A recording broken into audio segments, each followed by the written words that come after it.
Hi, I'm Alyssa Gilbert, and this is my research paper process. First, I started with some topic brainstorming.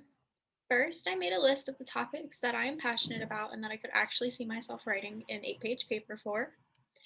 And then I picked the one that got me the most riled up, the one that really gets me heated and really pulls out the passionate side of me.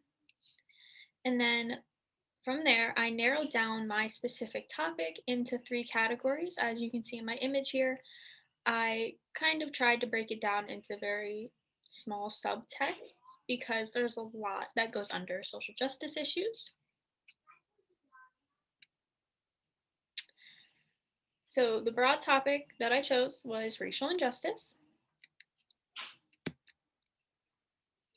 And now for even more brainstorming. I did a free write about my topic that really showed me exactly what specific area of racial injustice I want to talk about. And it turned out that the racial profiling part of racial injustice is what really got me riled up. Something that really drives my passion for racial injustice, as I found out from my free write, because it's something I see in my everyday life with my friends and family. And it's just something that I find very unfair and that I could go on and on about for forever. Okay, so researching the topic. First, start with making research questions about racial profiling. I came up with my three research questions that we were required to come up with. My first one was, why are African Americans charged for drug crimes more than their white counterparts? Two, how has racial profiling had an effect on mass incarceration rates in women and men of the Black community?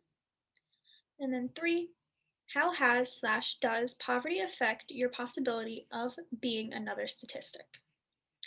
These were just the questions that I thought would lead me to the best answers and the best websites, books, journals, and things like that that I could really use to find information about profiling one.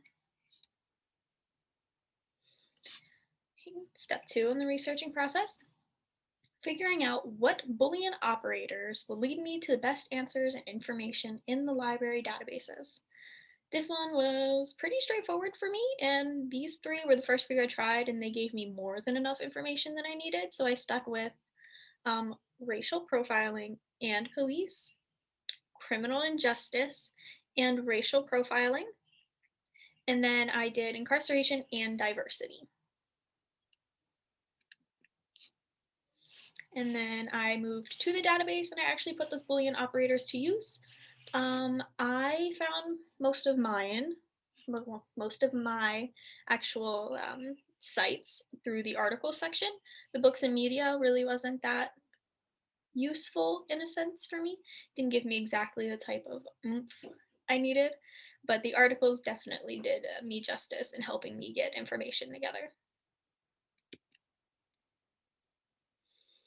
Okay, so after finding sources, I moved to the annotated bibliography. For this step, she also had us include the working thesis. So up here on my proposal, you can see my working thesis. I started with the criminal justice system has policies and administrations in place that allow racial profiling to slip through the cracks. And then I read through all of my sources that I wanted to use, and I found my favorite quotes and such from it. And then I annotated it and stuck it in here. And then moving on was to create the outline.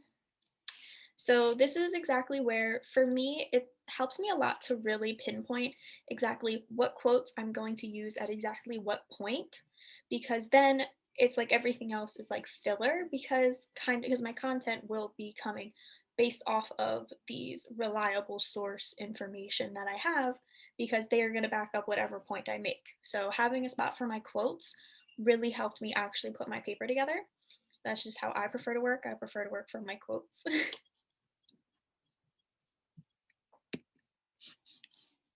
Okay. And then I put my entire paper together, everything with the works cited page and everything. And for draft one, we went through and we solved a bunch of structural problems. I didn't really seem I apparently had a really good flow because I didn't really get a lot of comments on structural issues. Um, I did have to fix my conclusion paragraph though because it was a little chunky and I got more worried about the word count than I did the actual quality of my work. So I did have to go back and rework that a bit. Had to trim a lot of useless information and try to really make it all summed up and well rounded. Okay, and then after that, we got into our next set of groups, and then my second draft, this one was all about grammatical issue solving.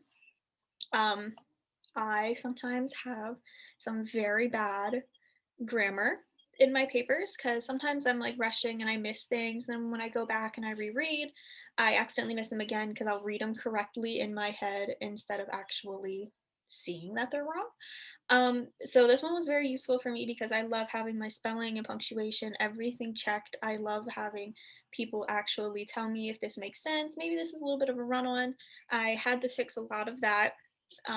Sometimes my wording was a little too confusing, made sense in my head, but didn't make sense to my two partners who helped me edit this one. So thank you for that.